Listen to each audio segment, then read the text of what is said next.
আসসালামু আলাইকুম ওয়া রাহমাতুল্লাহি ওয়া বারাকাতুহু আলহামদুলিল্লাহি রাব্বিল আলামিন ওয়াসসালাতু ওয়াসসালামু আলা আশরাফিল আমবিয়াই ওয়াল মুরসালিন ওয়া আলা আলিহি ওয়া সাহবিহি আজমাইন আউযু বিল্লাহি মিনাশ শাইতানির রাজিম বিসমিল্লাহির রহমানির রহিম ওয়া মিন আয়াতিহি আন খালাকালাকুম মিন আনফুসিকুম আজওয়াজা লিতাসকুনু ইলাইহা ওয়া জাআলা বাইনাকুম মাওয়াদ্দাতা ওয়া রাহমা। সম্মানীয় দর্শক শ্রোতা ভাই এবং বোনেরা, পৃথিবীর যে প্রান্ত থেকে দেখছেন, শুনছেন, জানছেন, সকলকে অন্তরস্থল থেকে শুভেচ্ছা, স্বাগত ও অভিনন্দন জানাচ্ছি। যুবক যুবতী, কপোত কপোতে, নারী এবং পুরুষ, কিশোর কিশোরী, ছেলে এবং মেয়ে, যারাই বিবাহ শাদীতে আবদ্ধ হয়েছেন, নতুন বিবাহ শাদী করেছেন, ইসলামের এই সহবাস করার বিধান জানেন না। এক রাতে স্ত্রী সহবাস কতবার করা আমাদেরা ইসলামের সম্মতি দিয়েছে, অনুমোদন দিয়েছে, এই ব্যাপারে জানব। এক রাতে কতবার স্ত্রীর সহবাস করা আমাদের জন্য জায়েজ, আমাদের জন্য উত্তম হবে, আমরা সেটা জানবো, বুঝবো, চেষ্টা করব ইনশাআল্লাহ। ওমা তৌফিক ইল্লা বিল্লাহ। আল্লাহ তাআলা কুরআনুল কারীমের ভিতরে বলছেন, ওয়া মিন আয়াতিহি আন খালাকালাকুম আজওয়াজাল লিতাসকুনু ইলাইহা ওয়া জাআলা বাইনাকুম মাওয়াদ্দাতা ওয়া রাহমা। দুনিয়াতে যত নিদর্শন আমি দিয়েছি, তার ভিতরে একটি নিদর্শন হলো, একটি রহস্য হলো, তোমাদের থেকেই তোমাদের স্ত্রীদেরকে সৃষ্টি করা হয়েছে। কেন সৃষ্টি করা হয়েছে? লিতাসকুনু ইলাইহা, যেন তোমরা এই স্ত্রীর থেকে উপভোগ করতে পারো, প্রশান্তি লাভ করতে পারো, তৃপ্তি লাভ করতে পারো।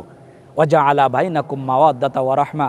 আল্লাহ রাব্বুল আলামিন স্বামী স্ত্রীর এই সংসারের ভিতরে, এই সহবাসের মাধ্যমে আসমান থেকে রহমাত এবং ভালোবাসা, মহাব্বত পয়দা করে দেয়। স্বামী স্ত্রীর মাঝে একটা বন্ধন তৈরি হয়।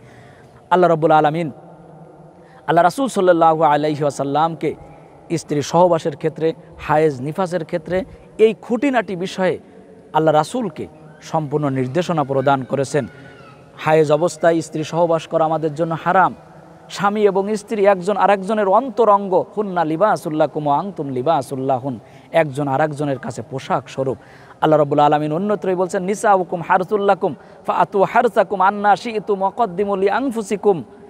স্ত্রীরা হলো তোমাদের ক্ষেত স্বরূপ, তোমরা যেভাবে ইচ্ছা, যখন ইচ্ছা সেই ক্ষেতে প্রবেশ করো, সন্তান তোমরা উৎপাদন করো, জন্ম দাও। এই জন্য এক রাতে স্ত্রী সহবাস কতবার করা যাবে?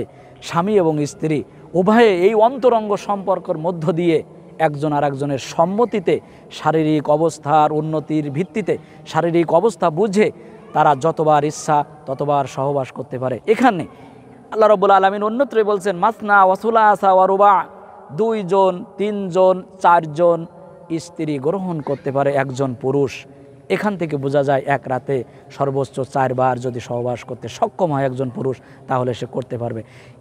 একটাই বিধান, সেটা হলো স্বামী এবং স্ত্রী উভয়ের সম্মতির ভিত্তিতে 1 বার 2 বার যতবার ইচ্ছা, যেভাবে ইচ্ছা তারা সেভাবে সহবাস করতে পারবে। আল্লাহ রাব্বুল আলামিন আমাদের বুঝার, উপলব্ধি করার তৌফিক দান করুন, আমিন। আসসালামু আলাইকুম ওয়া রাহমাতুল্লাহ।